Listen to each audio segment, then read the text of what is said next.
The Oath Unbound by A.M. Reynolds. Chapter 1.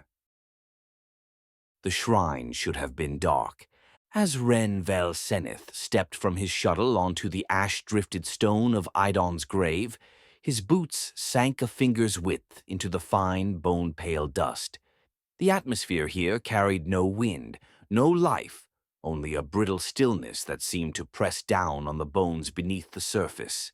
A great, dead plain stretched in every direction, broken only by jagged stone outcroppings and the skeletal remnants of shattered war relics half buried in the grit. The sky above was a dull iron gray, the system's failing star casting a sickly, diffused light that neither warmed nor comforted. Everything about the place felt suspended in slow decay, like a forgotten breath held by a corpse that never exhaled. To Renn it was familiar, too familiar. He had walked 100 such moons before, each one a tomb without a voice, each one still, each one dark. But not this one. Ahead, atop a rise of weather-worn basalt and fractured memorial columns, a flame burned. It was that glint which first caught his eye, a pulse of light so out of place it seemed at first to be a hallucination, a reflection of his helm's lens. But as he paused and adjusted the visual filters of his helm, it remained steady. Real, yet wrong. He stood motionless for a long moment, letting the cold confirm what his instincts already knew. Something defied the silence. The beacon flame should have been blue, a cool and sacred hue set by the rites of House Talgren, fueled by the wax of oath candles and the names of the honored dead. But this fire was yellow-white, tinged faintly green at its edges. It burned like a streetlight through fog, its aura thick and uncertain, shifting in ways that defied natural convection. It made the air shimmer, not with heat, but with intention, as though the flame itself were aware of his gaze. The shimmer around it curled upward in slow, deliberate wisps, not smoke, not heat, but something else entirely. It resembled breath, but not from lungs. Rather, it rose like the exhalation of a dying god, vast and unseen, mourning something long since broken. The light did not illuminate the path around it. It seemed to consume it, wrapping the shrine in an unnatural glow that blurred shadow and edge. Even at this distance, Renn could feel the wrongness of it. Not heat, not power, but presence. As though the flame were not a signal, but a sentinel. Not a beacon, but a watcher. He narrowed his eyes, his hand drifting to the hilt of his sword, and began the slow, deliberate ascent toward the light that should not be, each step pressing further into a silence too deep to be natural.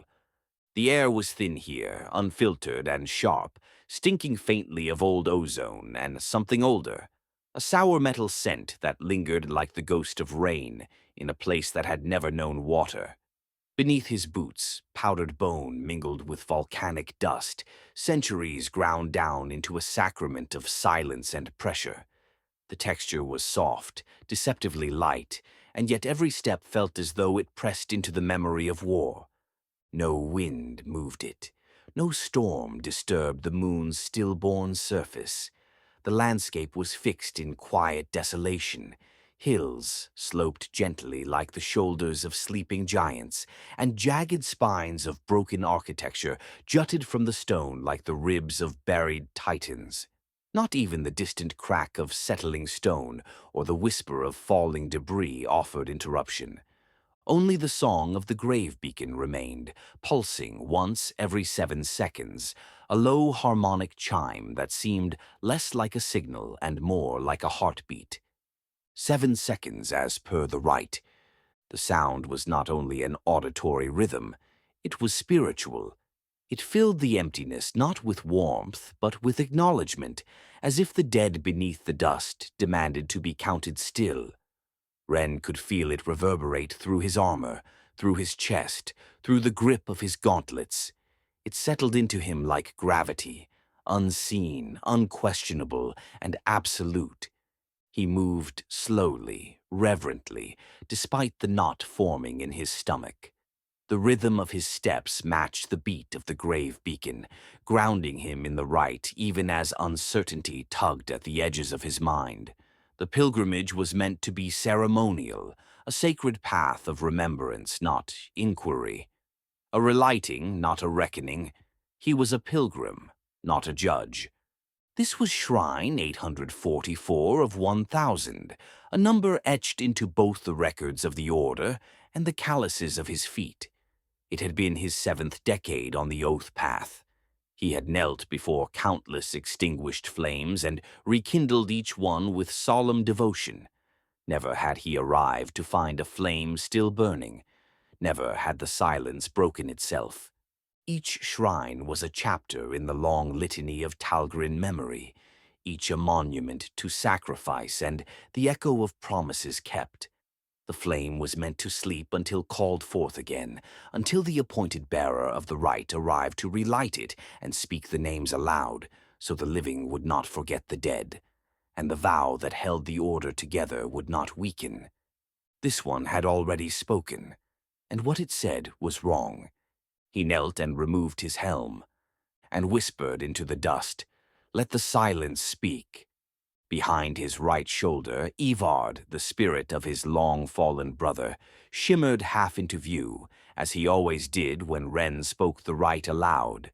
The wraith form of his brother flickered with candlelight hues, calm, familiar, and concerned. Renn remembered his brother's features into existence, imperfect but beloved.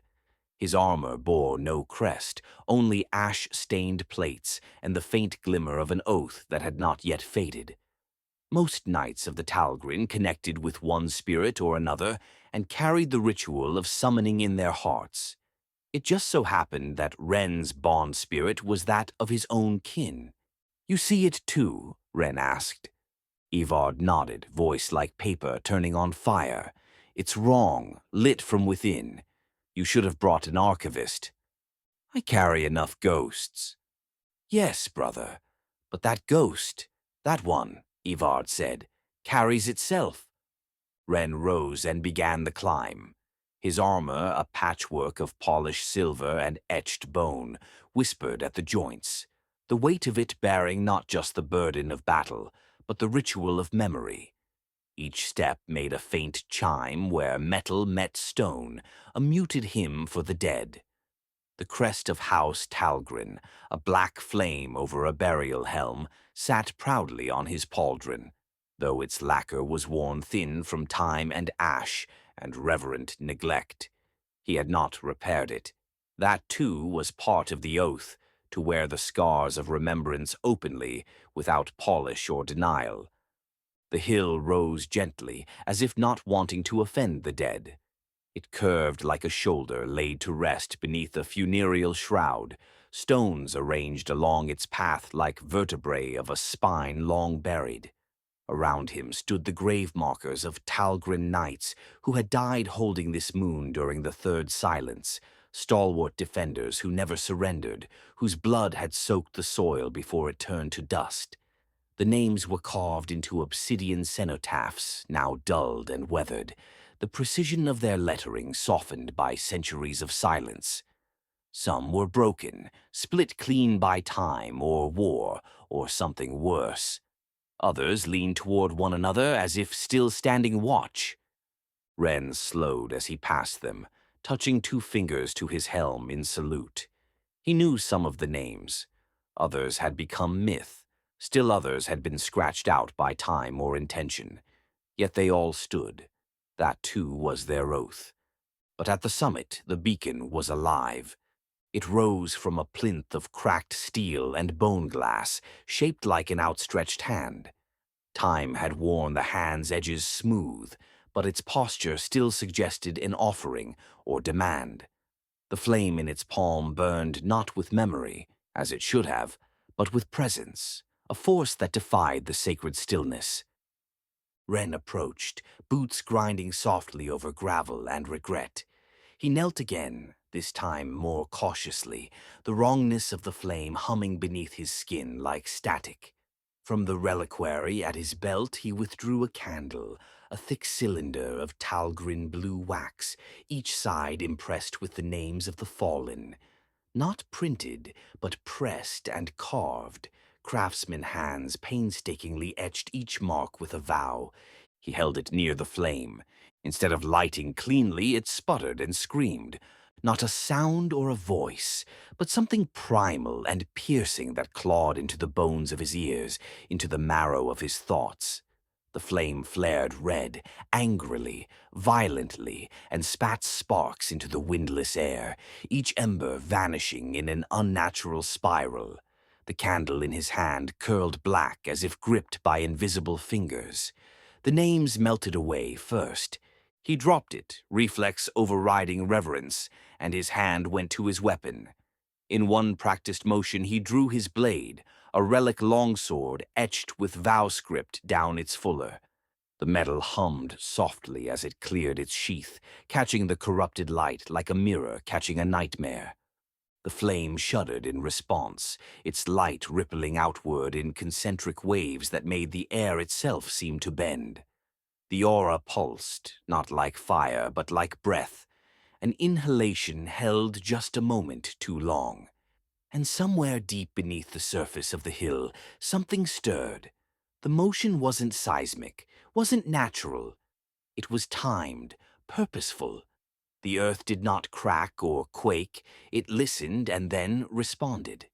A tremor of awareness passed through the stone, like a sigh remembered by the bones of the dead. Evard's form responded to the waves of light. It shifted and bent, flickering in and out of view. Evard's face twisted in a silent scream of pain, and suddenly he was gone, his ethereal body gone as quickly as it had appeared. "Brother," Renn whispered, more out of ritual than hope. There was no flicker, no shimmer at his side, no answering presence. "Evard." His voice carried less certainty now. He recited the summoning ritual again. Let the silence speak. Still nothing. No paper crackle of flame-wrought memory. No calm baritone wrapped in loss. Absence. And then laughter. But not in the air. Not in the ears. It came like pressure behind the eyes, like warmth flooding into places no warmth should go. A bubbling amusement, slick and crawling, as if something inside him found him amusing. Not mocking, observing, enjoying. Like a child pulling legs off insects, not out of cruelty but curiosity. He stiffened, hand tightening on the hilt of his blade. Renn turned slowly, careful not to disturb the dust at his feet. The silence around him held its breath. The hilltop stretched out in every direction, ringed by shadowed gravestones and bent memorials. The light from the beacon cast everything in stark, uncertain contrast.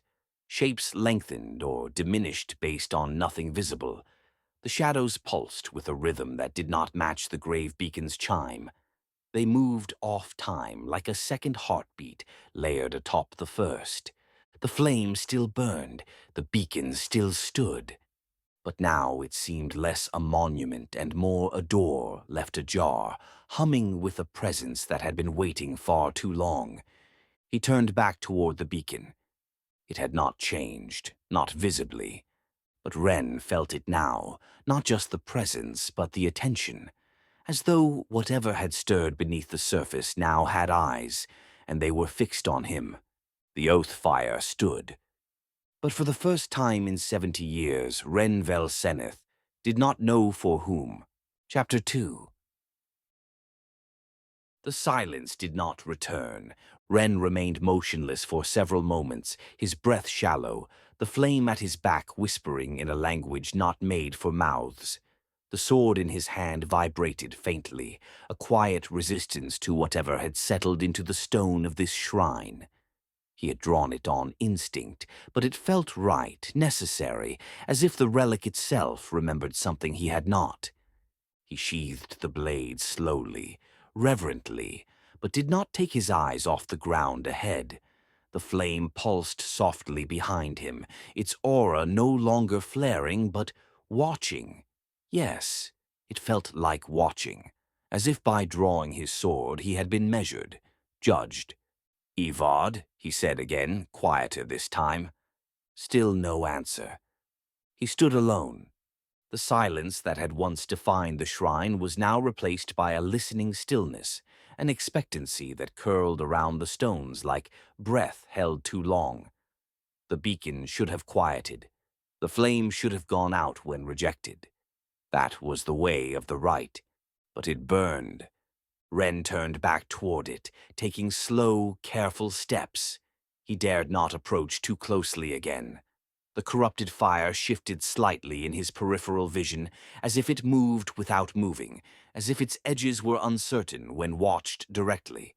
He circled it at a distance, observing its light, its shimmer, its refusal to die. The log stone sat half buried in dust near the base of the beacon, a tablet of etched stone meant to record the names of those honored dead and the acts of the flame-bearer who rekindled their memory. Renn knelt beside it, brushing away the dust with gloved fingers. The surface was unmarred. No names, no records. Not his, not theirs. His heart thudded once, a heavy note of dread. The flame had burned, but no memory had been accepted, no names received, as if the shrine itself had rejected the rite, or something else had overwritten it. He stared at the empty logstone, thoughts racing. Was it an error in the stone? A flaw in the record? Or had something consumed the names, erased them before they could be etched? He looked up. The flame pulsed. Behind it, the path to the archive entrance yawned like a wound carved in the base of the hill, sealed once by the Order, now slightly ajar. Not breached or broken, but inviting. Renn rose and stared down at the candle holstered at his side. It had not melted. It had not burned. It bore no names now, only blank, pale blue wax. He turned toward the archive with grim resolve. If memory could be taken, he would find out who had taken it, and why. The entrance to the shrine's understructure gaped like a wound at the hill's base, stone-framed and half-swallowed by the slow creep of centuries. Where once there had been a ceremonial seal, etched with the sigils of House Talgrin and set with a shard of blue crystal, there was now only a faint indentation in the dust and the memory of something sacred long since disturbed. Renn paused at the threshold, his gloved fingers brushing the groove where the seal should have been. No signs of violent breach, no shattered crystal. The door had simply opened, or been opened. He descended. The stone corridor swallowed him quickly. The air grew colder with each step, not with the chill of neglect, but the stillness of something that had been waiting too long. His boots scuffed through dry dust and broken wax. The walls narrowed, and the light from the flame above faded into a haze of memory. He lit a palm lamp from his belt, casting a circle of illumination around him. The narrow corridor widened into the hollow archive, a vaulted chamber lined with recessed memory niches, ossuary alcoves, and mural-carved stone. Here the dead were supposed to rest in quiet reverence. But the chamber was not quiet. It was disturbed. Several of the niches had been pried open. Their contents, bone fragments, relic wax, sacred scrolls, had been displaced. A single oath censer lay shattered near the center, its iron base twisted and blackened, as if it had burned from the inside out. The air smelled of scorched ink and sundered ritual, and at the far wall the mural had changed. Renn approached it slowly, the light from his lamp flickering against the old stone. The mural should have shown the last stand of the Third Silence, the Talgrin knights standing shoulder to shoulder, flames held aloft, facing the encroaching dark. But now they knelt, every one of them, their flames extinguished, their helms lowered, their eyes, those that remained, turned not toward the enemy, but inward, toward the center of the mural, toward a figure that should not have been there. It was tall, robed in void black, its head bent in benediction or hunger. The face was smeared, melted, its features unfixed, and around it the color was wrong, not carved but stained, a wash of something dark and shimmering, like ink mixed with blood. It did not reflect light, it drank it. Renn took an involuntary step back. Something cracked behind him. He turned, blade halfway drawn, but saw only the stillness of the room. A memory scroll had fallen from a shelf and now lay on the ground, humming softly with activated resonance. He didn't touch it, but it began to play. A hollow projection shimmered upward, blue-white light flickering like fire, and resolved into the image of a Talgrin knight standing before the beacon. The armor was wrong. The posture was wrong. The knight carried the candle of the rite, but did not speak the words. There was no silence before lighting, no reverence, no name. The beacon ignited, not blue, but white. The image flickered.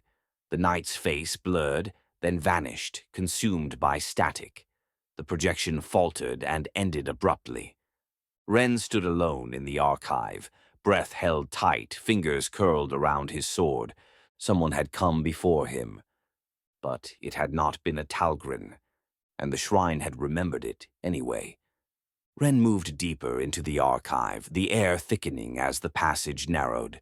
The dust here was undisturbed, forming a soft shroud over the floor and shelves. No footprints, no marks. The corruption hadn't reached this far, or it had, and had chosen to leave no trace. He passed beneath a crumbling arch etched with Talgrin invocations of duty and rest. The old stone was cracked, but the words still held power. He muttered the closing line as he passed. "Let the flame remember what we forget." At the corridor's end stood a door sealed with wax, steel, and rune-etched bone. A ceremonial mark had been branded across it, not to be opened without voice and oath. Renn hesitated. To break the seal without a second bearer, without a sanctioned rite, was to commit a violation of Talgrin law. It was meant to protect the resting dead from being disturbed by the living, or by something else. But he was already beyond ceremony. He drew a short blade from his side pouch, a ritual knife made for cutting oath wax. With steady hands he sliced through the seal. The wax peeled away in curling black ribbons. The bone fragments sizzled faintly, releasing a dry, bitter scent. He pressed his palm to the steel and pushed. The door opened with a long, low groan. The chamber beyond was circular and close. In the center sat a single figure, motionless, armored, upright. A Talgrin knight. The armor was old, century-old, blackened, warped in places by fire or pressure. The helm was fused to the shoulders. The crest had been deliberately scraped off, leaving a gouged scar where honor should have stood. The knight held a candle. Like Renn's, it was made of blue wax. Unlike Renn's, his was blackened, charred halfway down, the wick gone. Around the chamber, the walls were covered in shallow carvings, ritual lines, and ceremonial scripts. But beneath them, something else had been etched. Strange sigils, foreign geometry, symbols that pulled at the eye wrong, as if they were trying to rearrange themselves whenever he looked away. At the far wall, a sigil burned faintly, not with fire, but with a dull inner pulse. A relic scorch, a shroud burn. The stone around it was cracked in a perfect circle, as if the wall had been wounded and healed wrong. Renn stepped closer. His pack shifted. He paused, opened it. The candle he had dropped earlier, burned, twisted, screaming, was inside, whole. But now its surface was blank. No names, no symbols, no memory. He looked back at the corpse. The knight's gauntlets, once sealed around the candle, had loosened. The body wasn't gripping it anymore. It had let go. Renn's breath caught. He backed toward the door, blade drawn once more. But the corpse did not rise. The flame did not return. Only the silence moved and the faint, pulsing glow from the wall. Renn ascended from the tomb chamber slowly, every footstep a negotiation between reverence and urgency. The narrow corridor twisted around him in silence. He could no longer hear the chime of the grave beacon above, only the hollow rhythm of his own breath and the memory of flame. As he neared the main level, the air grew warmer, not physically but in pressure, as if a storm had filled the room and was waiting to be noticed. The corridor opened again into the upper shrine, and the beacon's chamber loomed ahead, its light casting unfamiliar shadows that curved in directions they shouldn't. He paused before stepping into the open. There was a sound, faint, subtle, a voice, his own, repeating words he had spoken only minutes before. "Let the silence speak." The phrase repeated once, twice, and a third time, distorted by time or imitation. However, with this intonation, his brother Evard did not appear. He stepped into the chamber with his blade drawn low. The beacon flared as he entered, the corrupted flame pulsing hard, once, twice. Then it steadied. He scanned the chamber.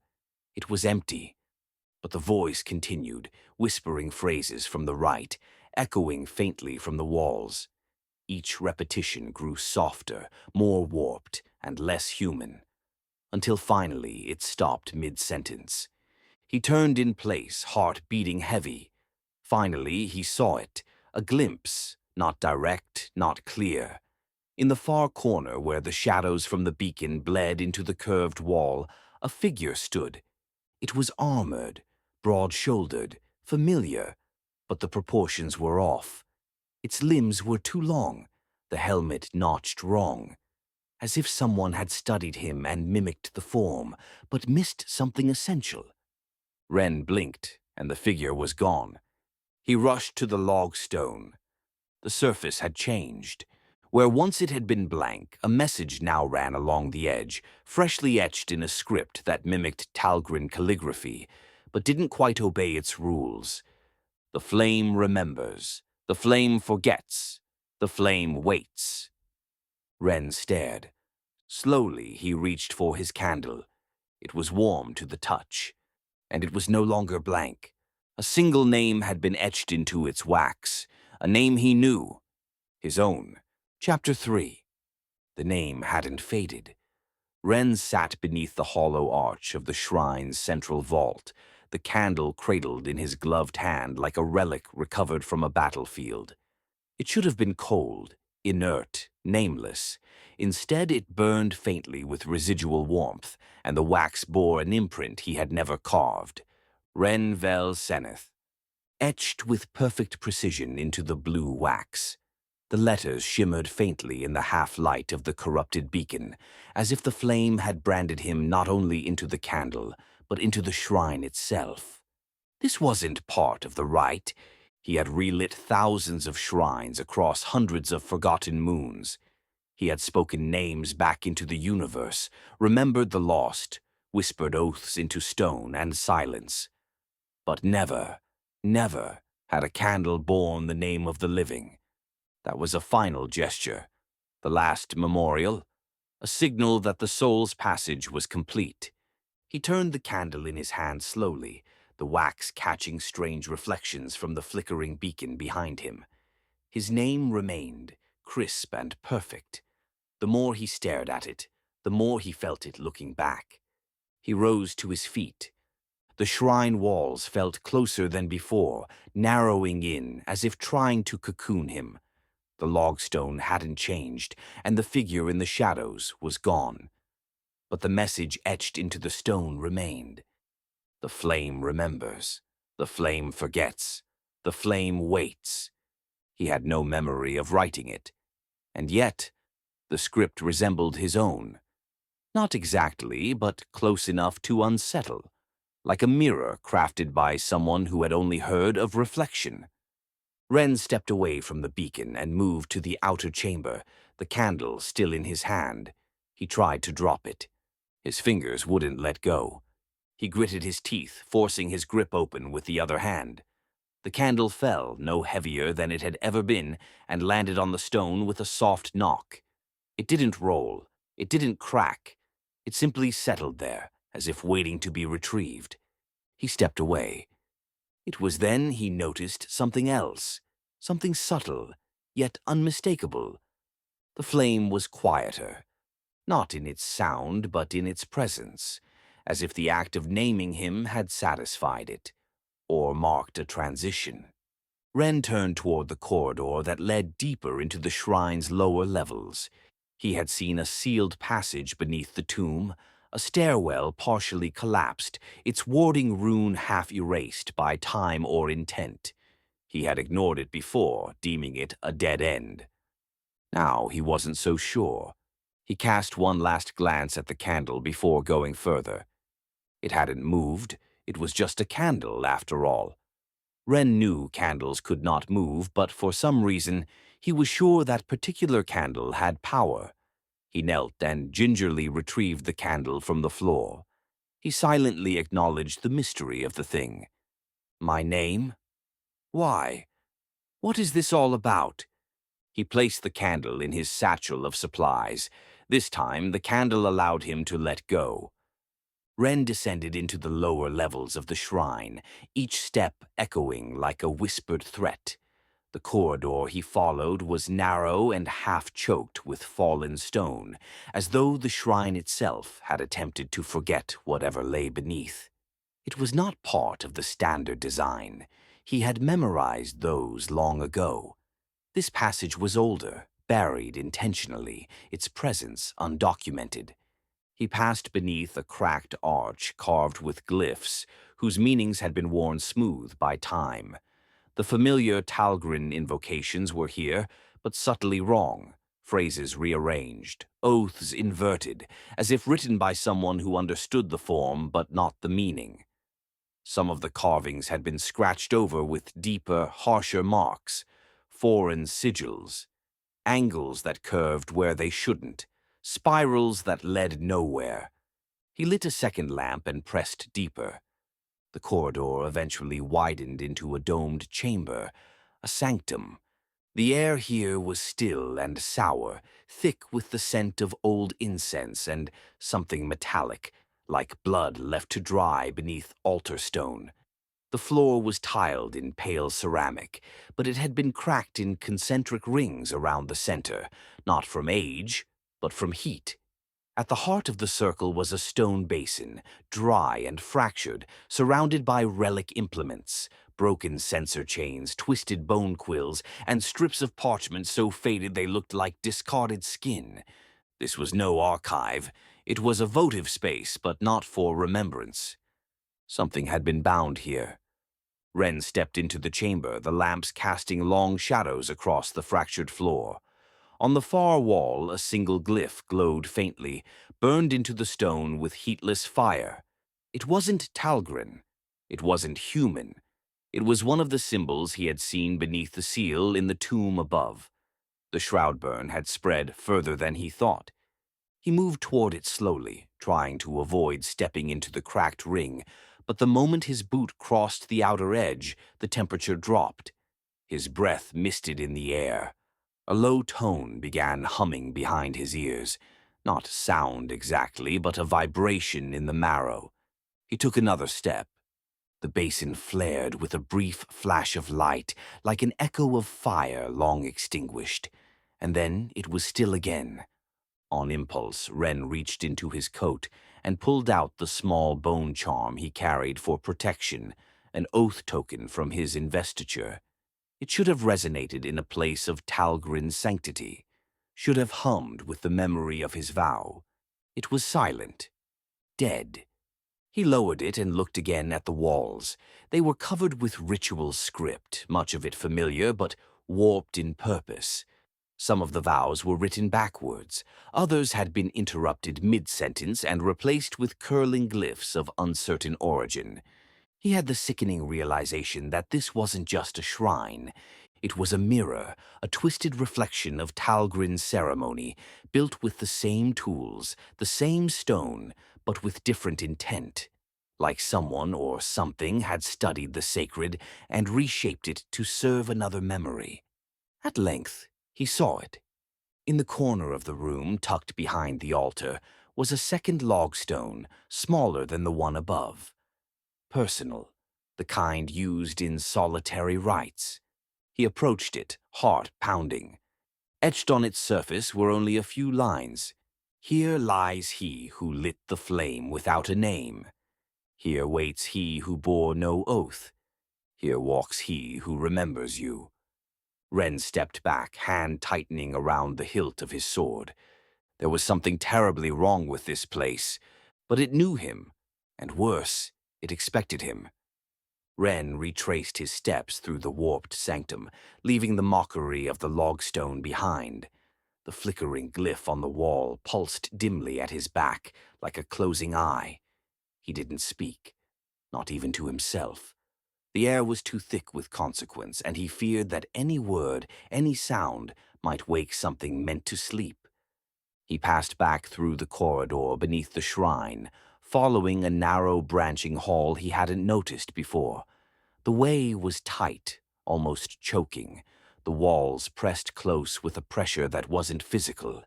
A presence clung here, invisible but listening. The hall opened suddenly into a burial alcove. He stopped. There, just ahead, half shrouded in shadow, stood the same armored figure he had seen earlier, or another like it. It sat upright on a stone chair, shoulders slumped slightly as though bearing the weight of centuries.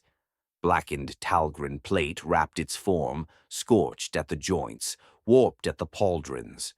The crest was still gouged out, but now the damage extended further. The armor itself had begun to crack, as though it could no longer hold shape.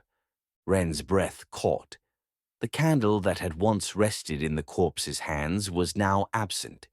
He scanned the floor. Nothing. He approached cautiously, each footstep loud in the chamber's dreadful stillness. The corpse was not entirely at rest. Its head tilted ever so slightly, its hollow helm fixed directly toward the entrance, as if it had been waiting. The floor beneath the throne bore sigils, like those in the sanctum, spiraling inhuman glyphs, etched with ritual precision. But here they were carved over Talgrin oaths, literally burned atop the language of memory. It was a declaration of dominance, one vow overwriting another. Renn felt a pressure in his ears, a faint vibration, his name whispering itself just behind the threshold of sound. He forced his gaze from the night and circled slowly around to face it. The faceplate was cracked down the center, revealing nothing beneath, only darkness. He reached into his coat and removed the candle again. It was still warm, still bore his name, and now it was shorter than before, despite never having been lit. The implication clawed at his spine. Some ritual was already underway. The wick wasn't burning, but the memory was being consumed. By what? He stepped forward. "Name yourself," he said aloud, voice steady. The corpse remained still. He stepped closer. "I am Renn Vel Seneth, bearer of the seventh flame, keeper of the oath path. If you once walked the right, speak your name and be remembered." The corpse didn't speak, but it twitched imperceptibly, a spasm through the gauntlets, the barest shift in the shoulders. Not animation, nothing crude. It was as if the words themselves stirred something in the ruined mind beneath the helm. Renn backed away. "What are you?" The corpse didn't answer, but the broken helm turned ever so slightly to face him fully. And then he heard it. Not from the night, from the walls. A whisper, like breath drawn through hollow bone. "I remember you." Renn turned sharply. Nothing there. He looked down again at the candle in his hand. The name etched into it had begun to fade. Renn did not remember walking back to the sanctum. One moment he stood in the alcove with the silent night and the whispering walls. The next, he was standing once more before the fractured basin at the heart of the false shrine, the candle clutched tightly in his left hand. It was almost half its original length now, and its warmth had become a slow-burning pulse that matched the thrum behind his eyes. He didn't remember lighting it, but smoke curled from its wick. The glyph on the far wall glowed brighter than before, casting sickly illumination through the room. The broken relics and blackened parchment fragments around the altar seemed arranged now, coiled into a pattern he hadn't seen before, a ritual circle, incomplete but intentional. Renn approached the basin. The cracked ceramic now shimmered with a thin sheen of flame glass. He looked down and saw no stone, no reflection, only depth, like staring into the still surface of a dark pool. His own face looked back at him, stretched and wavering. Then it changed. The reflection didn't mimic his movement. It raised its head slowly, deliberately, and stared back at him with hollow eyes and seared flesh. The armor it wore was his, but charred. The shoulders bore no crest. The sword was different, black metal and bound in rune cloth. The thing smiled. Renn stumbled back, nearly tripping over a ring of broken floor. He blinked. The basin was just a basin again, cracked and empty. He raised the candle. Its flame danced slightly, casting erratic shadows along the wall. Something behind him moved. He spun, blade half drawn. But there was no figure, no breath. Only a shimmer near the false logstone, as if heat had warped the air. Then came a sound, not from the room, but from within, his own voice, echoing from memory, speaking words he had never spoken aloud. "I swear to hold the fire until all names are ash." The words chilled him. It was not one of the Talgrin oaths, and yet it felt familiar. His candle flared, and then he saw it, standing before the beacon in a flickering vision, like a projection projected not from the machine, but from memory, himself, or a version of himself, lighting the flame with no rite, no reverence, no silence. The same reflection from the basin, now made whole in echo. And then it was gone. Renn stood alone, the candle flame guttering low. His name on the wax was now almost gone, erased letter by letter from the top down, as though something were chewing through it from inside the wax. And on the wall behind him, scrawled where no hand had touched, "To speak the rite is to bind the self. To light the flame is to be remembered. You have done both." Renn turned and walked away from the basin, the candle still burning, but no longer for the dead. Chapter 4. Renn lingered in the mock sanctum longer than he should have. The cold basin, the shifting light, the messages scrawled on stone, they all whispered the same thing. Go deeper. But the way forward remained hidden. He walked the chamber's edge again, eyes scanning every seam, every crack. If the shrine held further secrets, they were buried well. Then, as he passed the far wall a second time, his candle flickered, not from a breeze, but like a gasp, a brief draw inward. The flame pulled toward the stone. Renn stopped. There was no door, no visible passage. But now, just barely, he saw it. A thin, vertical line scored into the wall's surface, not carved but grown, as if the stone had once been whole and had split under pressure from the inside.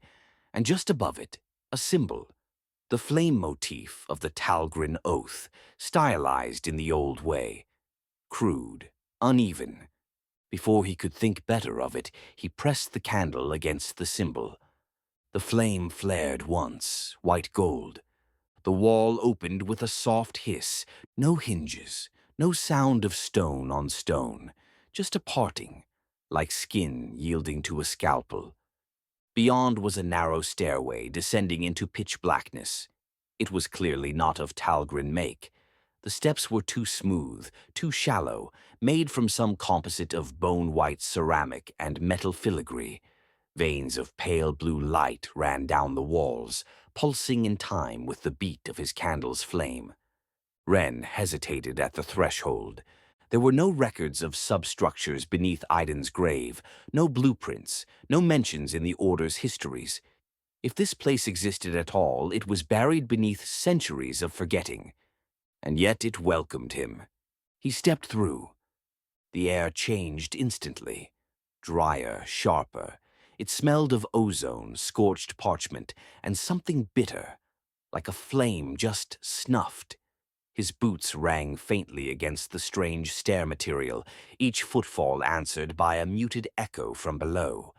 As he descended, the passage began to curve, first gently, then sharply. The walls narrowed, his candlelight shrank. Then came the voices. Not loud, not threatening, familiar.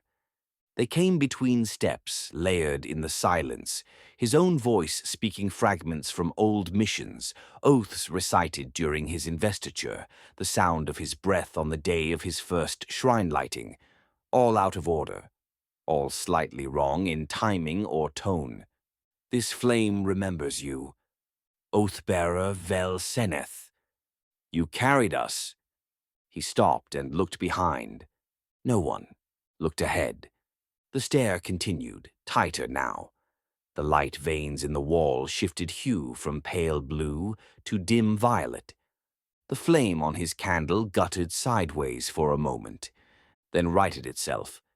He considered turning back, but he had passed that threshold long ago. Renn descended deeper than the Order had ever recorded, toward a voice that knew his name before he ever spoke it. The stairway ended with no warning. One step was just the last. Renn's boot touched down on a platform of slick, dark metal, and he found himself standing in a cavernous chamber that shouldn't have fit beneath the shrine. The ceiling soared above him in cathedral-like arches of fused alloy and fossilized bone. Strange pylons lined the perimeter, half machine, half organic, each one pulsing faintly with slow, deliberate light. This place had not been built. It had been grown, cultivated over time like a cyst forming beneath sacred skin.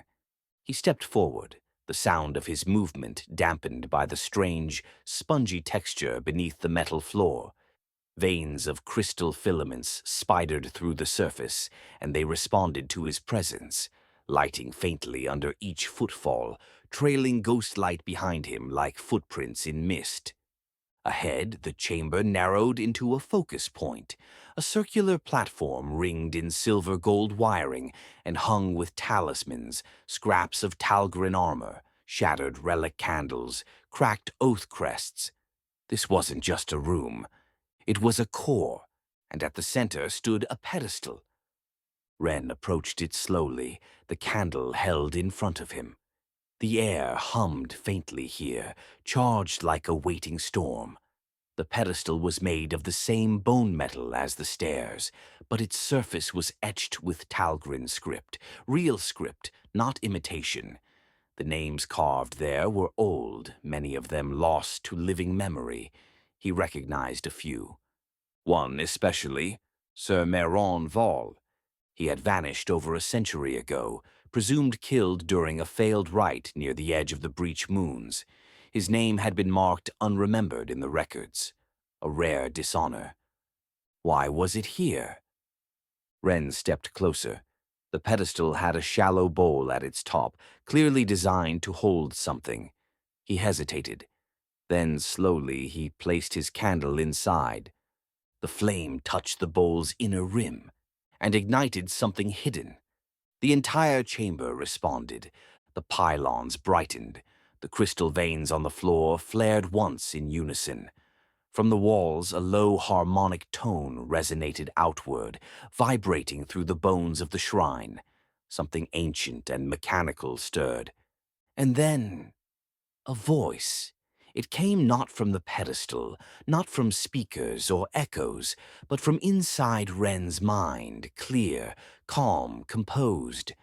Rite-bearer, Oath-walker, you've come to remember the forgotten. He stepped back instinctively, hand to his sword. The voice continued, warm, almost reverent.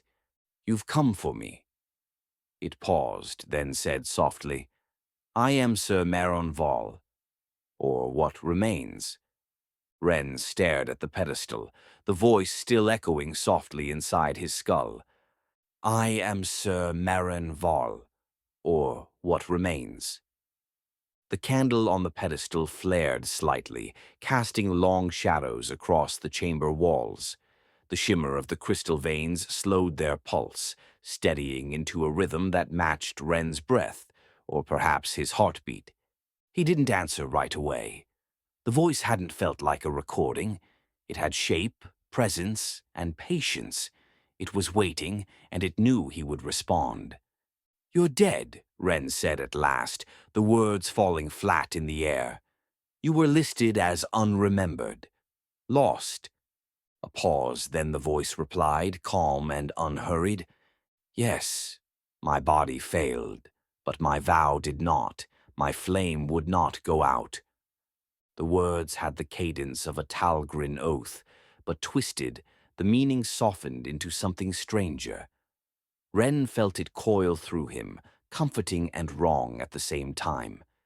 "You fused yourself into this," he said quietly, more to confirm what he already knew. "You anchored your mind." "Not at first. I waited by the flame. I waited to be remembered. But the others never came. I was too far from the path, too deep in the wound." "So the shroud remembered me." The chamber dimmed for a moment, and the shimmer on the walls thickened like mist caught in glass. Renn's candle trembled. He could feel the presence around him now, woven through the pylons and crystal threads. It wasn't just a relic core. It was alive with something else, something that had welcomed the night, then remade him. "You're not just remembered," Renn said, stepping away from the pedestal. "You've become part of it. I've become what we always swore to be, eternal, bound to the memory of the flame. I have not broken my oath, Rite-bearer. I've preserved it." "No," Renn whispered. "You've been consumed by it." There was no denial, only silence, and then a softer reply. "You fear me. That is wise." Renn shook his head. "I pity you." "Then you are not ready." A pulse surged through the chamber, not loud, but felt. The candle's flame dimmed, then grew taller, turning from pale blue to a color closer to white, or bone. Renn backed away, hand gripping the hilt of his sword. He could feel the air in the chamber thickening again, like memory pressing in from all sides. "When the last bearer forgets, the flame forgets too," Renn said, his voice now beginning to fragment. "But you, Renn Vel Seneth, you are different." "You remember too well." A faint outline shimmered behind the pedestal, like a shadow forming in smoke. It had the shape of a knight, tall and regal, but hollow through the center, as if something had burned the soul out of it and left only the frame behind. The outline did not move, only watched. Renn turned his eyes back to the pedestal. The candle still burned, and now at its base, carved into the metal, was a new line of script.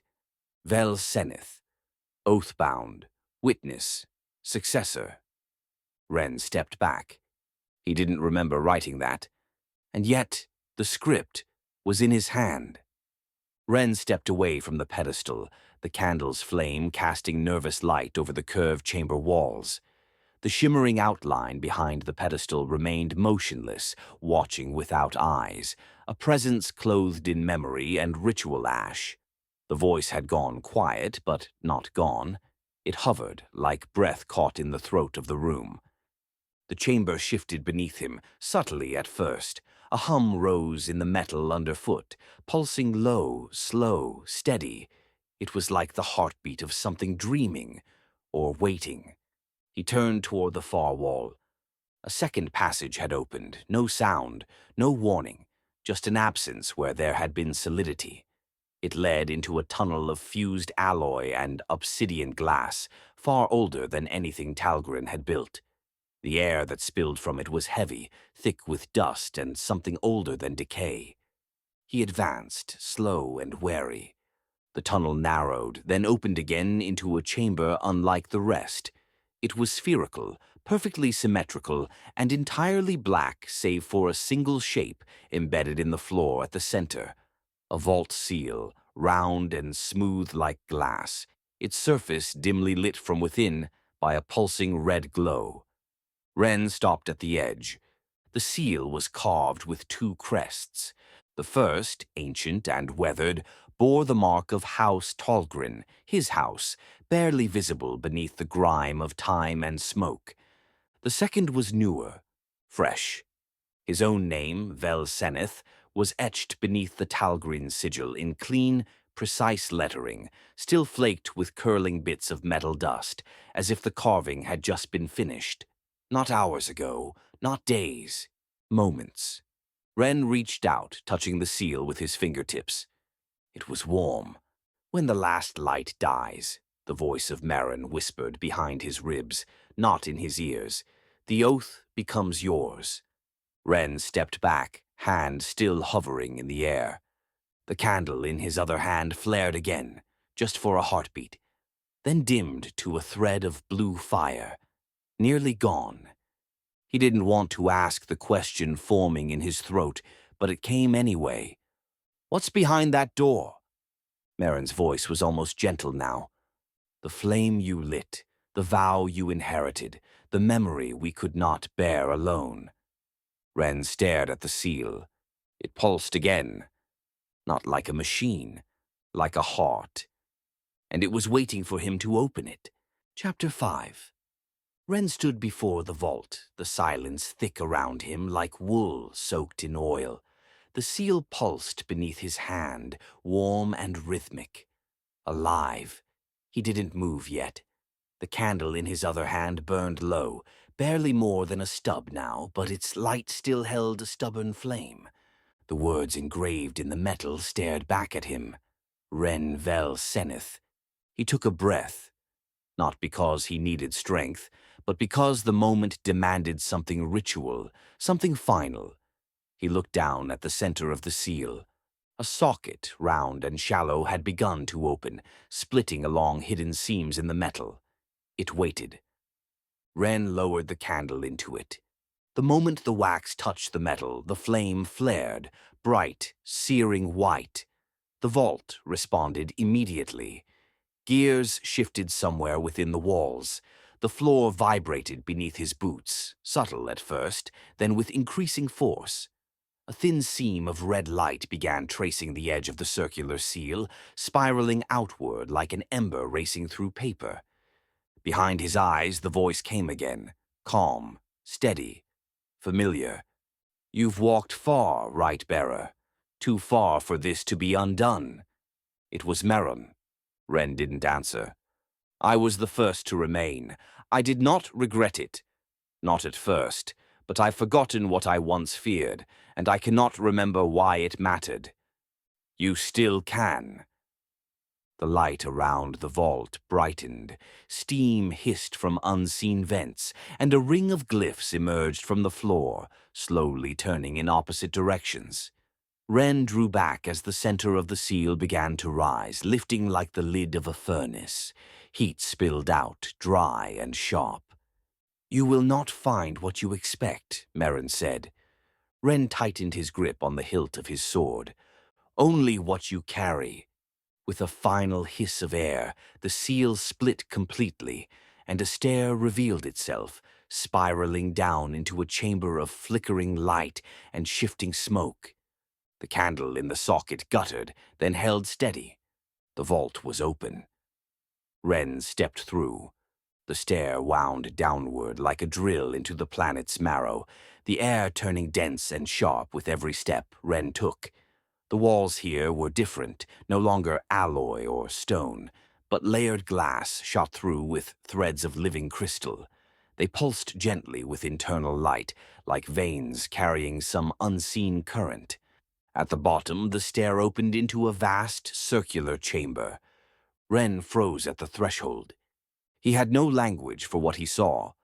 Above him, dozens, no, hundreds, of candles floated in the air. Each one burned with a different shade of blue, suspended in looping patterns that obeyed no gravity. The flames whispered softly to one another, emitting tiny tendrils of light that wove into a great lattice above the chamber floor. Beneath the floating constellation, a vast structure rose from the center of the room, part shrine, part machine. A wheel of concentric rings spun slowly around a central pillar, every surface etched with names, most too ancient to read. The rings did not rotate mechanically, but moved as if guided by memory, shifting in rhythm with the floating candles above. Renn stepped forward, boots echoing softly on a black metal floor laced with silver runes. And then he saw it, his own candle. It floated near the center of the chamber, flickering faintly, its flame smaller than the others. The name on the wax glimmered with residual heat. Vel Seneth. It should have been in his hand, but it was here, already part of the mechanism. The lattice above pulsed in time with its flicker. "This is the engine," Maron's voice said, drifting in from nowhere and everywhere. "Built to remember, built to bind, every name a promise, every flame a vow. I was the first, you will not be the last." Renn turned in place, eyes scanning the walls. There were no visible controls, no figures, no interface. Only a throne. It sat at the far end of the chamber, half buried in a wreath of inert wax and cracked armor. Bones fused into the seat's frame, wrapped in strands of soul wire. At its base lay a mask, old Talgrin design, ceremonial, cracked across the brow. The throne pulsed softly, its light connected to the great lattice above. It was not empty. Something sat within it. Not a person, not fully. It had once been human. Now it was a shell wrapped in ritual, preserved through machines that no longer cared whether their occupant remembered what they were. The thing in the throne raised its head. The voice came again, but this time it felt closer. "The engine cannot forget. That is its strength. That is its sin." Renn approached slowly, heart heavy with understanding. This was no shrine. This was not memory. This was preservation turned to possession. "You gave it your name," the voice whispered. "You lit the flame. Now the lattice remembers you." He looked up at the floating candles. Dozens had names. Dozens more burned with no name at all. The nameless ones burned brighter. "Every oath is a thread," the voice said, softer now. "And every thread leads here." Renn stared at the great wheel turning above him, and knew he was already part of it. The memory engine pulsed around him, slow, deliberate, endless. Renn stood beneath the turning rings, eyes fixed on the lattice of candles above. His name flickered like a dying breath. The whispering threads that stretched between flames writhed softly, a web spun of devotion, regret, and duty so ancient it no longer remembered why it had begun.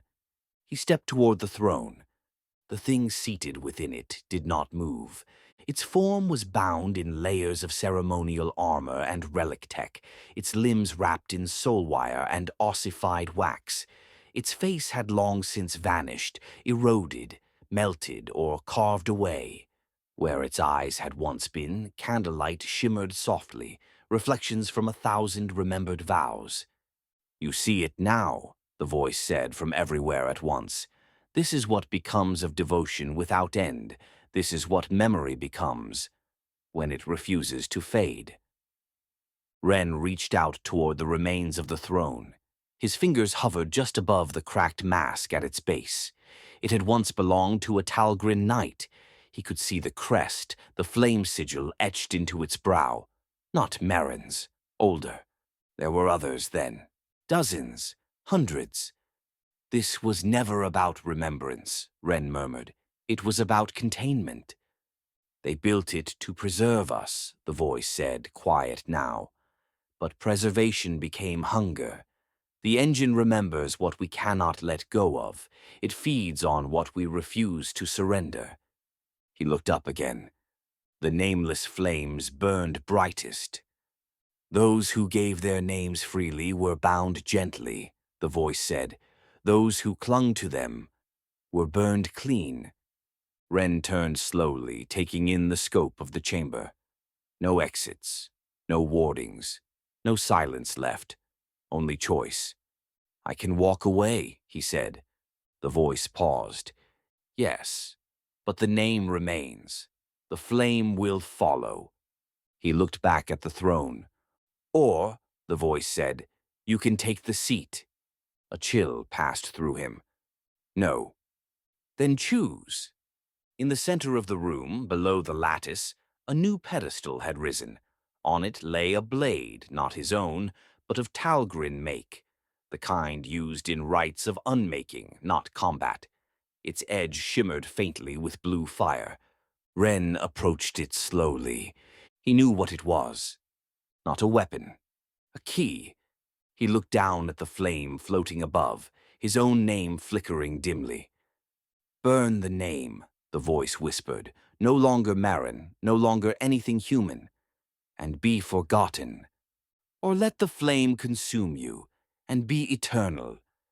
Renn closed his eyes, and made his choice. Renn stood with the right blade in his hands. It was cold, unnaturally so. The metal pulsed gently beneath his grip, the same rhythm he had felt in the walls, the lattice, the throne, all of it part of the same system. A single monstrous heartbeat built from names. His own floated above him still, flickering weakly among the brighter, nameless flames. He thought of the rite as it was meant to be, quiet, reverent, sacred, a whisper against the dark. Not this.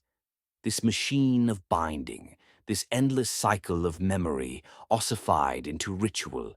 He thought of Marin, not as he was now, but as he must have been when he first chose to stay. Afraid, forgotten, still trying to be faithful. I won't become you, Renn said to the lattice. The flames above stirred.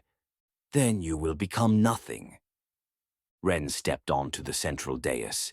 The engine around him slowed, the rotating rings pausing as if to listen. The throne's lights dimmed. He raised the blade. The candle bearing his name had burned almost to the base. Its wick was bare, its wax cracked. He drove the blade down into the pedestal beneath it. The lattice screamed. Not in sound, but in light. Every name flared, bloomed, twisted.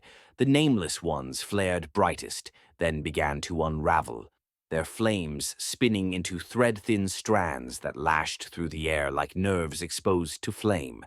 The structure shook beneath him. Cracks split through the floor, racing outward in jagged webs. Wax bled from the rings above, pouring in slow motion like molten grief. The voice returned, but fractured, panicked, no longer whole. You cannot. There is no memory without the oath. No oath without the name. Renn stepped off the dais. He walked toward the throne. With every step, the lattice dimmed. The names faded. One by one, the candles guttered out. All but one. His. Renn turned, sword still in hand, and raised his voice, not in the cadence of the Talgrin rite, but in his own words, simple, honest. I remember them, but they are gone, and so am I. Then he blew out the candle. The chamber went dark. Silence returned, and for the first time since Idun's grave had been carved from ash and stone, the shrine rested. Chapter 6. Renn climbed slowly, one hand trailing along the wall to steady himself. The stairwell that had once gleamed with crystalline veins was dull now, hollow stone and cold metal, where once there had been a rhythm of lit paneling. No glow guided his steps, No whispering voice urged him onward. The engine below had gone silent, and with it, the strange warmth that had once lived behind his eyes. The absence felt deeper than quiet. It felt like being forgotten. Each step echoed faintly, swallowed by the darkness above. His muscles ached, but it was a distant thing, muffled by the numbness that had settled in his chest. His limbs moved because they remembered how, not because he willed them to. The blade he'd used to sever the lattice was gone, left behind. The only thing he carried now was a brittle stillness that clung to him like old wax. He paused halfway, resting against a sloping support beam where the stairwell had fractured during the collapse. Fine ash drifted down from above, sifting through cracks in the stone, settling into the folds of his cloak. It reminded him of the prayer dust they used during the old Flamekeeper rites, except this dust was colder, and no prayer had ever been answered here. Renn exhaled and listened. Nothing. Not even the low vibration that had once haunted the structure's bones. The memory engine was dead, severed, or sleeping. He resumed climbing.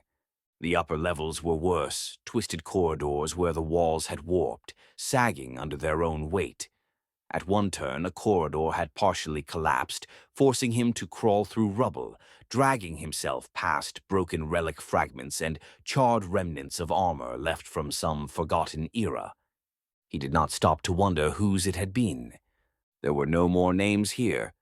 Eventually, the tunnel opened into the upper sanctum. The false basin lay shattered, its polished surface cracked and dark. The logstone, once pristine and smooth, was split straight down the middle, like a book closed too violently.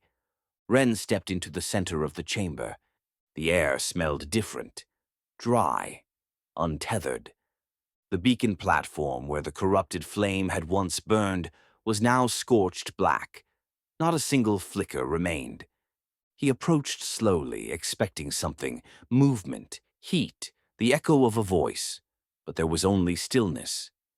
Stillness. And ash. Renn knelt, brushing a hand against the cold stone. It left no mark. He bowed his head.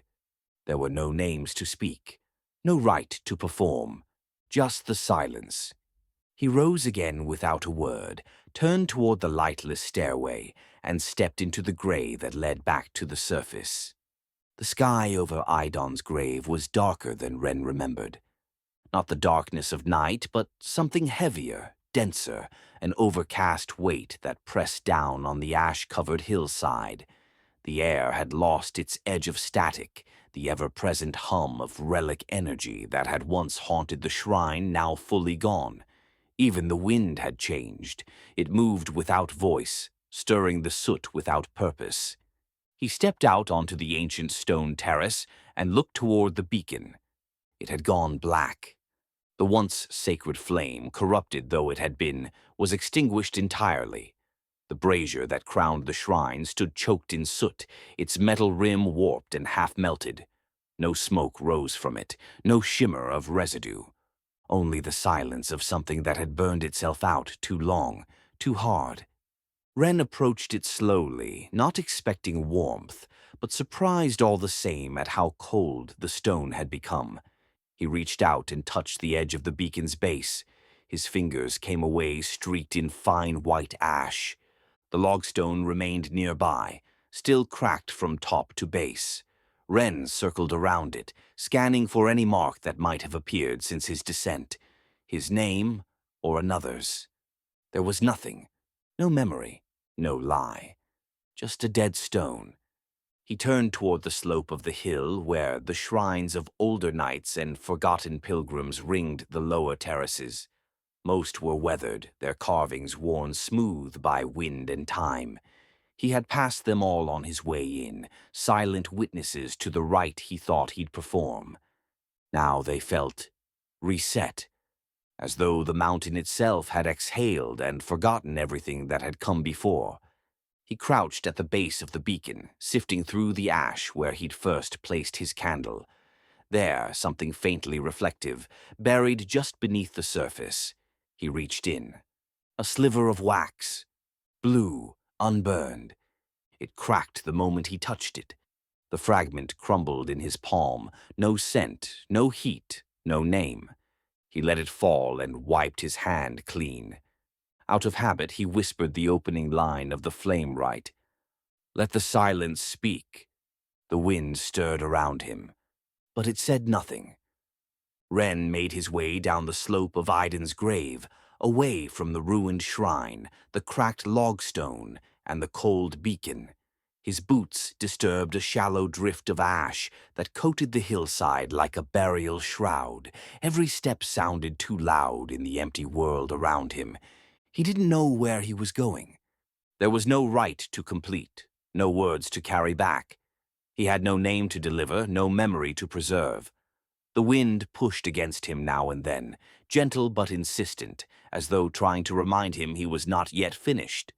He paused near the edge of a long-forgotten terrace, where broken markers jutted from the stone like worn teeth. Most were shattered. A few were half swallowed by ash. That was when he saw it. A flicker of light, faint and low, tucked against the base of a jagged outcrop of rock. He approached carefully, hand drifting toward his belt, even though he no longer carried a weapon that mattered. The light did not move. It was a candle, not Talgrin-made. It had no seal, no crest, no carved names. It was small, uneven, made from what looked like natural wax, yellowed, dust-caked, and crude. The wick burned a soft amber, steady and warm. Not the cold blue of the rite, not the searing white of the shroud's memory. Just a light. Renn crouched beside it. There were no footprints, no offering bowl, no record stone. It hadn't been placed with ceremony. It had been left, or maybe risen. He reached out and held his hand over the flame. It did not burn hotter when he neared. It did not react at all.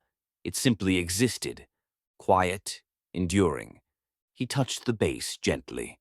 The wax was warm beneath his fingers, but not soft. The candle was solid, rooted, as if it had grown from the rock. He whispered, "Whose are you?" There was no answer, not in word, but he felt something. Not memory, not like before, not a surge of another life or a whisper of a voice, just recognition. A quiet pulse in his chest, the feeling of something waiting, without demanding. It wanted nothing, but it would not be left behind. Renn lifted it gently from the stone. The wax didn't resist. He rose and held it before him. The amber flame held steady, as if it had always belonged in his hand. And somewhere in the distance, far beyond the hill, beyond the grave, perhaps not in the world at all, something stilled its breath and took notice. The shuttle waited at the foot of the hill, just as he'd left it, half sunk in ash, hull pitted from the constant erosion of wind-borne dust. The tall-green sigil on its flank had faded under time and silence. It looked more like a relic now than a vessel. Renn moved up the ramp without hurry. Each footfall echoed in the metal belly of the craft, as if the ship had forgotten what sound was. The doors hissed closed behind him, seals cycling with sluggish compliance.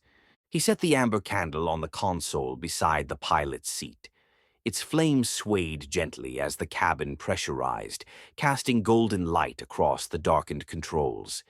He slid into the chair and laid his hand against the activation rune. The shuttle stirred, slow and uncertain. Systems came online, one by one, stuttering to life like old memories trying to recall themselves. The grav thrusters engaged. He lifted off. Aiden's grave fell away beneath him, its jagged crown shrinking to a scar against the planet's surface. From above, the terrain was quieter than he remembered, less like a battlefield, more like a bruise slowly fading. He looked for the shrine, the beacon, but he couldn't find it. The entire hilltop shimmered faintly, its details blurred as though the world no longer wanted it remembered. Still, the graves had changed. He could see them from here, thousands of markers now arranged in tight, perfect lines. Too perfect. No names on them, just rows of stone and ash, like teeth waiting to bite. In his lap, the amber flame flickered once, then settled. He didn't look at it. He didn't need to. It wasn't blue. It wasn't white. It was his. And for the first time since the silence began, Renn Vel Seneth no longer looked back. He set course for the stars and let the sky close behind him. Chapter 7. The stars near Talgrin's space shimmered with ordered precision, every beacon pulse and nav point exactly where Renn remembered them. The homeward corridor hadn't changed, thick with satellites, relay stations, and orbital shrines. But as his shuttle coasted past the perimeter markers, he felt like a trespasser drifting through someone else's memory. His clearance codes worked.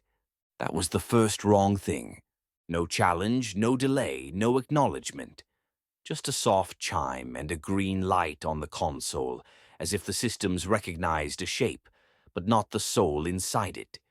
He docked at Virel Station, a minor node in the Talgrin archive network, more ritual library than military outpost. Its design was familiar, arched steel, candlelight corridors, quiet sanctums arranged like petals around a central spire. The airlock cycled open with a quiet hiss, and an archivist stood waiting. She wore the crest of a mid-tier archivist, her robes lined in blue thread and etched with oath sigils. Her face was calm, unreadable, like all the trained ones. But the moment she saw him, her brow furrowed. "State your purpose," she said. Renn stepped forward. "I've returned from Aiden's grave. I seek audience with the memory keepers." The voice hesitated, eyes flicking to the small tablet at her hip. She tapped a command, frowned, then tapped again. "I don't have a record of your assignment." "I wasn't assigned," he said. "I walked the oath path. This was my 844th shrine." She looked up sharply. "Then your name should be logged 100 times over." He said nothing. Her fingers danced across the tablet. Her expression turned guarded. "State your name." "Renn Vel Seneth." She blinked, brows knit. "Say it again." He did. She stared for a long moment, then asked, "Do you carry a candle?" He reached into the side compartment of his cloak and pulled out the new ritual candle. Magically, a small flame leaped into existence on the wick. Her eyes widened and she gasped. Ignoring the flame, she scanned it and frowned again. "Irregular. This isn't indexed. The name, it's not encoded." "It wouldn't be," Renn said softly. "My other candle was." A long silence passed between them. Finally, she stepped aside. "Proceed to the Hall of Records. They'll want to hear this. Whatever it is." Renn passed through the threshold into the inner halls, boots echoing faintly on the polished floor. The corridors were unchanged, stone and steel, memory and silence. But none of it knew him. The Hall of Records breathed with cold precision. High spires of etched metal rose into vaulted shadows, their surfaces engraved with the names of the Talgrin dead, each line a frozen whisper of flame. The archive was more than a repository. It was a shrine in its own right, powered not by engines but by belief, ritual, and the aching permanence of memory. Renn's footsteps echoed like blasphemy in the stillness. At the center of the hall stood a massive soul mirror, its glass surface shifting like water in moonlight. It was used for deep scans comparing soul print to candle flame, verifying oath ranks, and reconstructing partial lineages when names were lost to silence. It was one of the oldest relics in Talgrin space. It did not recognize him. The mirror showed nothing, not a shimmer, not a flicker. His reflection moved as expected, but bore no resonance, no light beneath the skin. He was a man without flame. He stood in silence until a second set of footsteps approached. A tall figure emerged from the far alcove, a man in the robes of a senior memory keeper. His features were long and sharp, with eyes like iron filings and a voice smoothed by decades of pronouncement. "Right bearer, if that is still the word," the man said. "You are Vel Seneth?" "I am. I'm archivist Sorel. Your case was brought to my attention." He gestured toward a dais at the center of the chamber. Renn followed him without comment. Sorel activated a projection disc embedded in the floor. It cast a light scroll between them, an annotated log of shrine visits, pilgrimages, and flame relighting. A long list of names, dates, and coordinates passed in silence. Sorel pointed to the end of the scroll. "Your record ends at Shrine 843. There is no data for 844, no logstone entry, no beacon record. We have you recorded as lost in service." "I completed number 844, Renn said. "I lit the flame." "Then it was not our flame," Sorel replied. "We would have a record. Our ossuary ranges light years."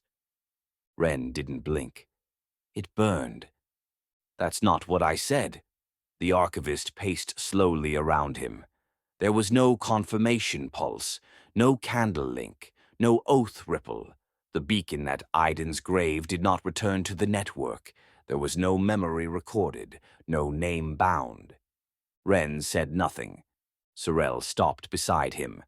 "You stand here with an unindexed candle, a name no longer written, and you ask us to believe you fulfilled a rite that has no witness." "I'm the witness." Renn's cheeks reddened. "That is not sufficient."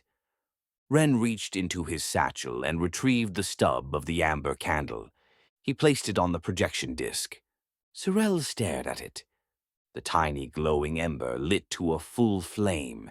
It did not flicker. It did not pulse. But it did not extinguish either. Sorel's lips thinned. "What is this?" Renn's voice was low. "Something that remembers without permission." The archivist looked at him sharply. "You brought shroud-tainted memory into the sanctum?" "It isn't tainted," Renn said. "It's free." "That's worse."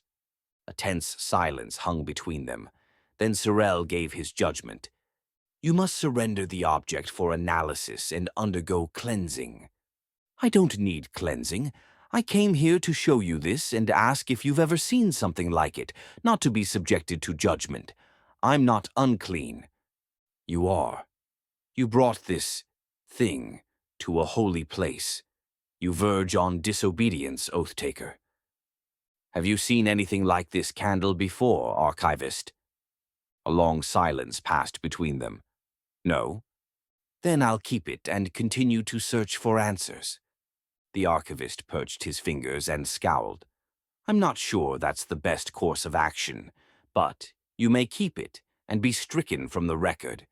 If you leave, you do so as a nameless knight, flame-severed, oathless." Renn looked down at the candle.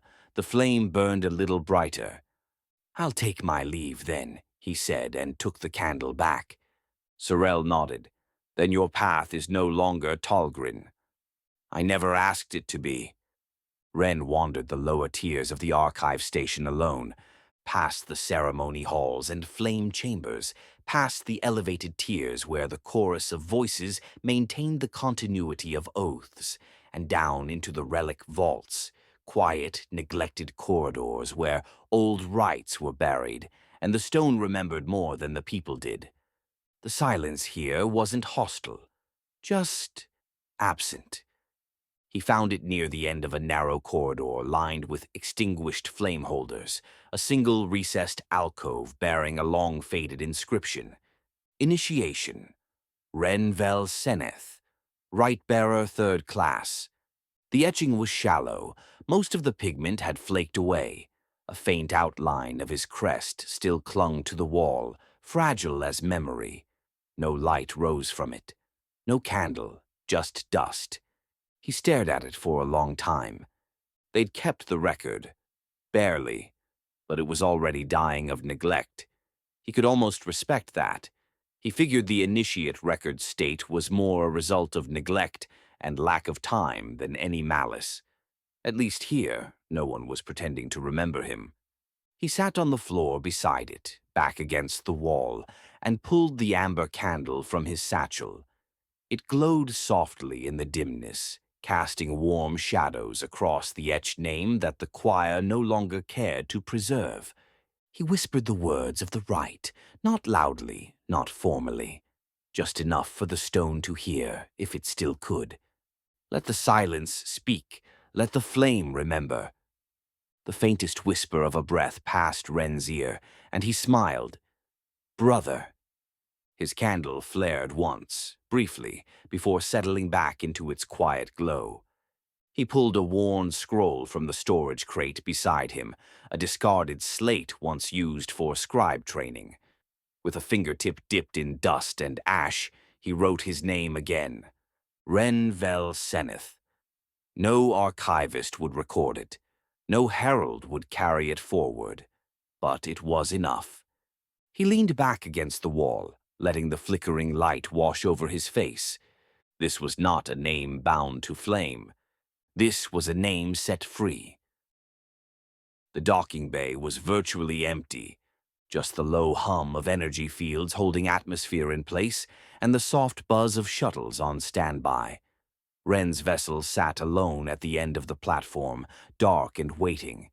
It had no name now either, stripped from the registry, erased from Talgrin logs the moment he'd refused absolution.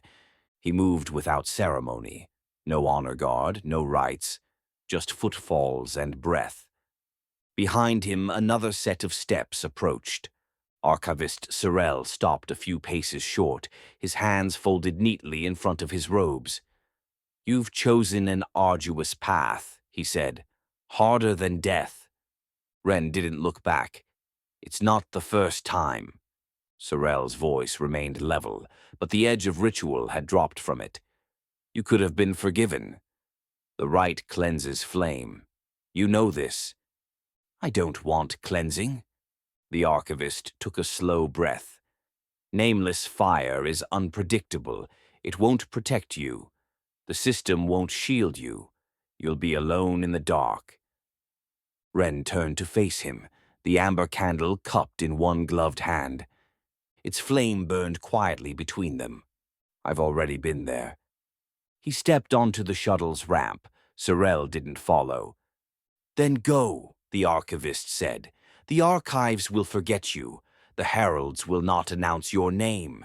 The flame will not call you back. Renn paused at the top of the ramp. That's what you think, he said. But memory doesn't need permission. The ramp closed behind him with a hiss. Inside the cockpit, the candle was set gently into the console cradle. It had no interface, no signal. But somehow it still pulsed in time with the ship's systems. The shuttle lifted.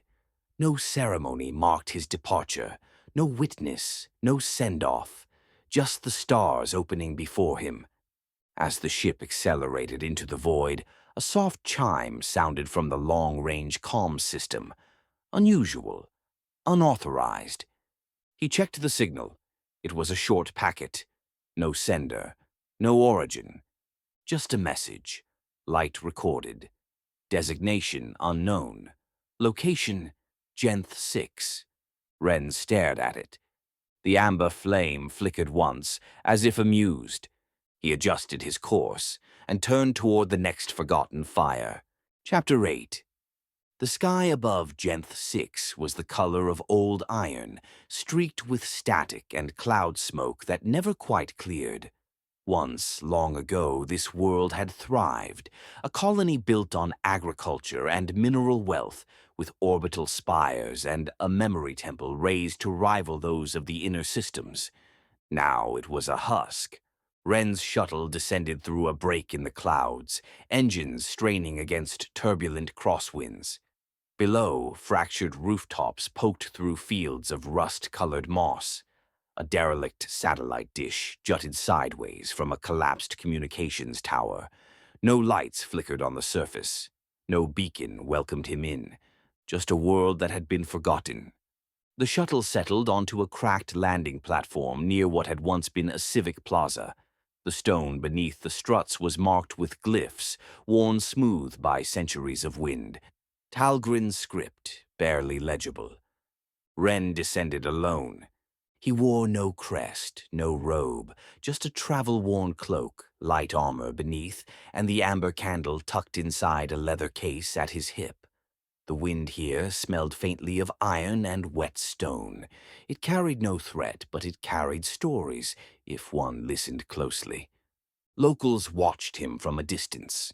A cluster of half-feral children peeked from behind a leaning shrine post. A hunched elder with fogged, cybernetic eyes stared openly from beneath a shattered awning. No one approached, but none ran either. He made no announcement. No declaration. Instead, he moved through the ruins toward the coordinates the signal had named. Not far, a few hundred meters into the heart of what had once been the Temple District. There, amid a collapsed amphitheater choked with vines and silence, he found it. A single stone platform, low, flat, unremarkable. But the surface bore the blackened circle of heat. A candle had burned here recently. Recently enough, the soot still smelled faintly of wax and resin. No residue remained, but someone had been here. Someone had lit a flame. Kneeling, Renn traced his fingers across the stone. Scratched into the surface, ragged, deliberate, were 3 words. The silence listened. He bowed his head.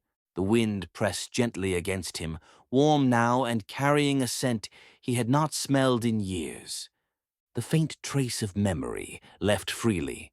Renn had returned to his shuttle, prepared to leave, but something in the air held him. That strange calm, not peace exactly, but expectancy. He stood beside the open ramp, watching the twin moons rise, when he heard soft footsteps in the dust. The child appeared just after sunset. A girl no more than 10, with matted curls and a coat 2 sizes too large. She didn't speak, just pointed toward the hills beyond the ruins. He followed her. They walked in silence past fractured domes and dry aqueducts, through skeletal trees that rustled with the sound of glass. She led him up a narrow path cut into the earth, overgrown with moss and thorn vine. At the crest they came to a grave. Unmarked, just a mound of stone-ringed soil, sunken slightly in the middle. At its base sat a crude bundle of offerings, a broken charm of bone beads, a snapped knife hilt, and the stub of a candle burned down to nothing. Its wax had bled into the dirt. The girl knelt and placed a sprig of some local herb on the pile. "Who's buried here?" Renn asked softly. She shrugged. "No one we remember." He frowned. "Then why keep the grave?" The girl didn't look at him. She just whispered, "Because someone else did." Renn stepped forward. He knelt beside the grave and ran his hand gently over the scorched patch where the last candle had stood. The soil was still faintly warm. Not long. Days at most. He drew the amber candle from its case. No sigils adorned it, no names etched, just smooth, honey-colored wax and a wick that had never truly gone out. He placed it on the stone. The flame rose the moment it touched earth. Not with flare, not with demand, just a steady, warm glow, soft gold against the deepening night. The girl watched it flicker for a few heartbeats, then rose and walked away, never speaking another word. Renn stayed. He said nothing. He did not recite the rite. He simply let the flame speak in his place. Above Genth 6, space opened like a wound without pain. Renn's shuttle drifted just beyond the planet's mesosphere, caught in the gentle arc between gravity and the void. Below, the world was wrapped in dark cloud bands and flickers of lightning that never touched the ground. It looked peaceful from up here, silent and small, as if all its wounds had been folded away beneath the soil. The cockpit was dim, save for the soft glow of instrument lights and the amber candle burning in its cradle beside him. Its flame cast quiet shadows on the metal walls, moving gently with the motion of the ship, a heartbeat in wax and fire. He sat still, hands folded, staring at nothing. The silence of space had always been sharp, but now it pressed in differently, not as an emptiness but as a tension, as if the void itself were listening. A soft chime broke the quiet. Trace pulse detected. Signature, non-Talgrin flame. Resonance. Locations, 3 matches. Sectors, Velos K9, Umbra Fields, Iris Station, Ruins. Status, unregistered, naming unconfirmed. Renn frowned. He leaned forward, brushing aside a layer of ash dust that had settled over the console during his time below. The interface shimmered, revealing 3 flickering dots across the star map, each small, pulsing, distant. Not Talgrin worlds, not even within reach of the High Archive's beacons. Velos K9, an agricultural colony abandoned before the collapse. Umbra Fields, a spatial anomaly cluster considered uninhabitable. Iris Station, lost during the War of the 36 Flames, presumed destroyed. And yet, each glowed faintly with the same signature as his own candle. Not a match, but a harmony, something like kinship. He widened the scan window, manually tuning the resonance to match the amber frequency. A slow pulse emitted from his ship, a signal without code or directive, just a reach, a breath, a listening. For a long moment the void answered with nothing. Then one of the dots flickered. Velos K9. No return ping, no language, just a slight brightening, as if whatever was there had noticed the sound, had felt the flame, had chosen, quietly, to say yes without words. Renn exhaled slowly, eyes fixed on the screen. The candle beside him shimmered brighter, echoing the flicker across the resonance net. It wasn't reacting to him. It was responding to the others. He sat back in the pilot's chair, watching as the points continued to burn. Not registered, not bound, but present. The threads were forming, not from command but from memory, not dictated but chosen. He reached out and tapped a single command into the navigation console. Chart course, Velos K9. The ship adjusted with a soft shudder. Thrusters primed. The long path arced into the black. The rite was severed. The choir had forgotten him, but the silence remembered, and something in the stars had begun to answer back. The world had no name, not on any chart that Renn's systems could verify. The locals called it nothing because no one remained to name it. It was a sphere of frosted gray-blue rock and lightless clouds, orbiting a dying sun like a secret too stubborn to vanish. No signal buoy marked its space. No Talgrin beacon ever reached this far. It was beyond the edge of memory, which was why he came. The shuttle settled onto a barren plateau, the stone beneath it scored by old wind and the scar trails of long-lost machines. There were no cities here, no shrines, only stillness and silence. He stepped out onto the stone, boots crunching faintly over pale grit. The sky overhead was a thin smear of crimson and coal, the failing star shedding its last heat in slow pulses. In the distance, mountains loomed like teeth under a veil of mist. At the edge of a low ridge, Renn stopped. There was no altar, no grave, no marker, just a flat surface worn smooth by time. He knelt and pulled the amber candle from its satchel. Flame on the wick grew from the glowing ember at its tip. Renn had no clue how it had not burned out, but it still burned. Magically, it had never gone out. It may never go out, he thought. He set it down gently, its flame steady despite the wind. It clung to its own warmth, needing no permission to exist. He said no words. There was no right for this. He sat down beside them, hands resting on his knees, breath even. Time passed. The wind changed direction. And then, footsteps. Software hesitant. Not his. He turned slowly. A figure approached from the mist, cloaked, hooded, not armored. They moved like someone unused to walking freely, no sigils on their robe, no crest. But they carried something in their hands, a candle, not blue or amber, clear wax bound with twine and streaked faintly with ash. They reached the stones and knelt opposite him. For a long moment, neither spoke. Finally, Renn gestured with a single nod. "When you're ready," he said. The figure placed their candle next to the other, struck flint, lit it. The flame took without struggle. 3 lights burned in the dying dusk, not bound, not named, just remembered.